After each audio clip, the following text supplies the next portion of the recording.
السلام علیکم، بسم اللہ الرحمن الرحیم۔ آج ہم اپنے فہم قرآن کورس میں سورۃ آل عمران کی آیت نمبر 10 اور 11 کا مطالعہ کریں گے۔ ان آیتوں کا مرکزی مضمون یہ ہے کہ کفر کیا ہے اور کافروں کا انجام کیسا ہوگا۔ پچھلی آیات میں اللہ تعالیٰ نے ہمیں بتایا تھا کہ اللہ تعالیٰ قیامت کے روز سب لوگوں کو اپنے حضور جمع کرے گا، اور اس بات کا اللہ تعالیٰ نے وعدہ کیا ہوا ہے، اور اللہ تعالیٰ خلاف وعدہ نہیں کرتا۔ تو جو اللہ کے نیک بندے ہوتے ہیں وہ اللہ سے دعا مانگتے ہیں کہ یا اللہ ہمارے دلوں میں کجی پیدا نہ کر دیجیے، ہمیں اپنے ہاں سے نعمت عطا فرما، تو بڑا عطا فرمانے والا ہے۔ جن لوگوں نے آج کی آیت میں اللہ تعالیٰ بتا رہے ہیں کہ جن لوگوں نے کفر کا رویہ اختیار کیا ہے، انہیں اللہ کے مقابلے میں نہ ان کے مال کچھ کام دے گا نہ اولاد، اور وہ دوزخ کا ایندھن بن کر رہیں گے۔ ان کا انجام ویسا ہی ہوگا جیسا فرعون کے ساتھیوں اور ان سے پہلے کے نافرمانوں کا ہو چکا ہے، کہ انہوں نے آیات الہی کو جھٹلایا۔ نتیجہ یہ ہوا کہ اللہ نے ان کے گناہوں پر انہیں پکڑ لیا، اور حق یہ ہے کہ اللہ تعالیٰ سخت سزا دینے والا ہے۔ آئیے تلاوت کرتے ہیں۔ اعوذ باللہ من الشیطان الرجیم، بسم اللہ الرحمن الرحیم۔ ان الذین کفروا، بے شک وہ لوگ جنہوں نے کفر کیا، لن تغنی عنہم، ہرگز نہ بچا سکیں گے ان کو، اموالہم ولا اولادہم، نہ ان کے مال نہ ان کی اولادیں، من اللہ شیئا، اللہ کے عذاب سے کچھ بھی، واولئک ہم، اور وہی لوگ ہیں، وقود النار، آگ کا ایندھن ہے۔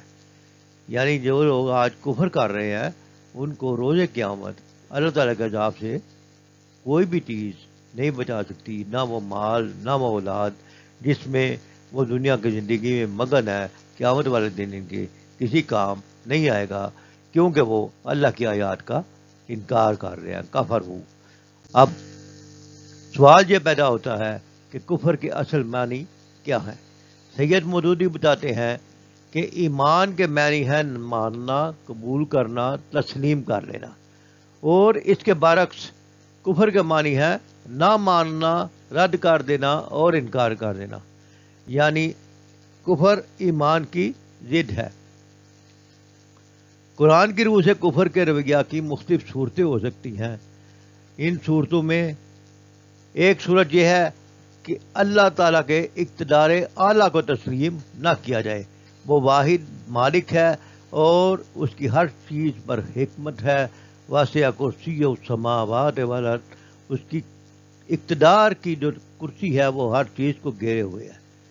دوسری صورت اللہ تعالیٰ کے انکار کی، احکام کے انکار کی یہ ہے کہ اللہ کو تو مانے مگر اس کے احکام کو نہ مانے۔ اگر اللہ نے کوئی حکم دیا ہے تو اس کو ماننا بھی چاہیے، اگر اللہ کو اپنا رب تسلیم کیا ہے۔ اور تیسری صورت یہ ہے کہ اللہ تعالیٰ نے جن پیغمبروں کو بھیجا ہے ہمیں ہدایت دینے کے لیے، ہم تک ہدایت پہنچانے کے لیے، سرے سے ان پیغمبروں کو ہی نہ مانے، یا کسی کی پیغمبر کو مانے اور کسی کے پیغمبر کو نہ مانے۔ جیسے عیسائی اور یہودی جو ہیں وہ اپنے حضرت عیسیٰ علیہ السلام اور حضرت موسیٰ علیہ السلام کو پہچانتے ہیں اور محمد صلی اللہ علیہ وسلم کا انکار کرتے ہیں۔ اور پھر بڑی اہم بات کہ پیغمبروں نے ہمیں عقائد کی تعلیم دی ہے، اخلاقیات کی تعلیم دی ہے، زندگی گزارنے کے قوانین کے متعلق جو تعلیمات بیان کی ہیں، ان سب کو ماننا ایمان لانے والوں کے لیے فرض ہے۔ اور اگر بندہ ان میں سے کسی چیز کو بھی قبول نہ کرے تو بھی وہ نہ ماننے والوں میں شامل ہو جاتا ہے۔ کفر کے معنی نہ ماننا ہے، انکار کر دینا ہے۔ تو اگر بندہ کسی چیز کو مانے اور کسی چیز کو نافرمانی کرے تو اس کو بھی نافرمانی ہی گنی جاتی ہے، کیونکہ مکمل ادخلوا فی السلم کافہ، اللہ تعالیٰ کے دین میں، اسلام میں اللہ تعالیٰ فرماتا ہے پورے کے پورے داخل ہو جاؤ، اور اگر پورے داخل نہیں ہوتے، اپنی مرضی کرتے ہو، تو سید مودودی فرماتے ہیں کہ سب مختلف طرز فکر و عمل اللہ کے مقابلے میں باغیانہ ہے، اور باغی جو ہے وہی کافر ہوتا ہے۔ اگلی آیت میں ہمیں بتایا گیا ہے کہ کافروں کا انجام کیسا ہوگا. کدا بیال فرعون، ان لوگوں کا حال آل فرعون کی طرح کا ہے. والذین من قبلہم، اور ان لوگوں کی طرح جو اس سے پہلے گزر چکے ہیں. کذبوا بآیاتنا، انہوں نے جھٹلایا ہماری آیات کو. فاخذہم اللہ بذنوبہم، تو پکڑ لیا ان کو اللہ نے بذنوبہم، ان کے گناہوں کے سبب. واللہ شدید العقاب، اور اللہ سخت سزا دینے والا ہے. مولانا عبدالرحمن کیلانی اپنی تفسیر میں لکھتے ہیں کہ ان دو آیات میں اللہ تعالیٰ نے کافروں اور مشرکین کو، اس دور میں یہود یا مدینہ کے منافقین اور مشرکین مکہ کے، یہ سارے کے سارے اکٹھے ہو کر اسلام کے خلاف محاذرائی پر اتر آ گئے تھے.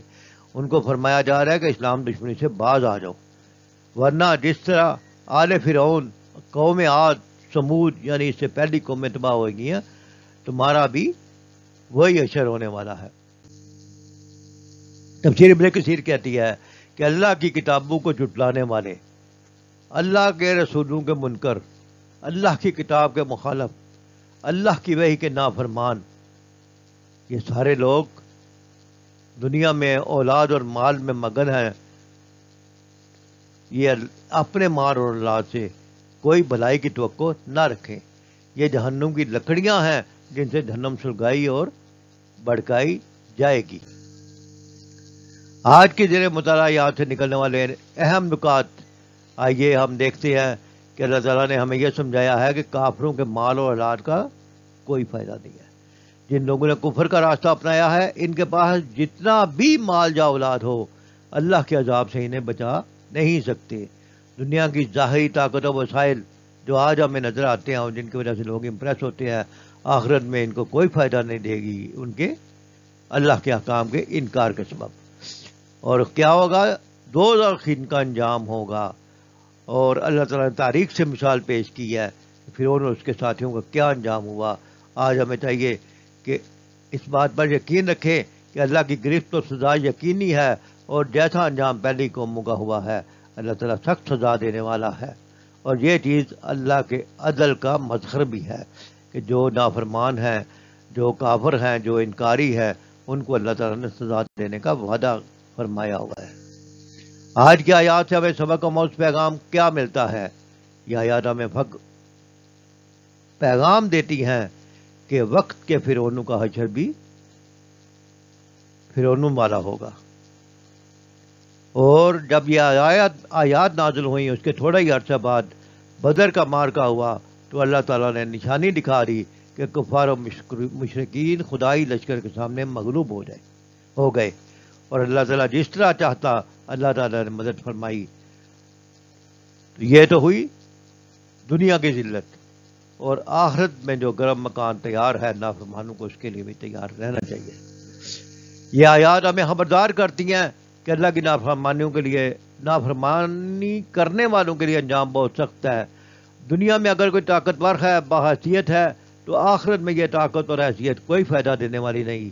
اور آج سمجھداری کا ثبوت دیتے ہوئے پچھلی قوموں کی تاریخ کا مطالعہ کریں، اس میں سے حکمت کے پہلو نکالیں اور عبرت حاصل کریں.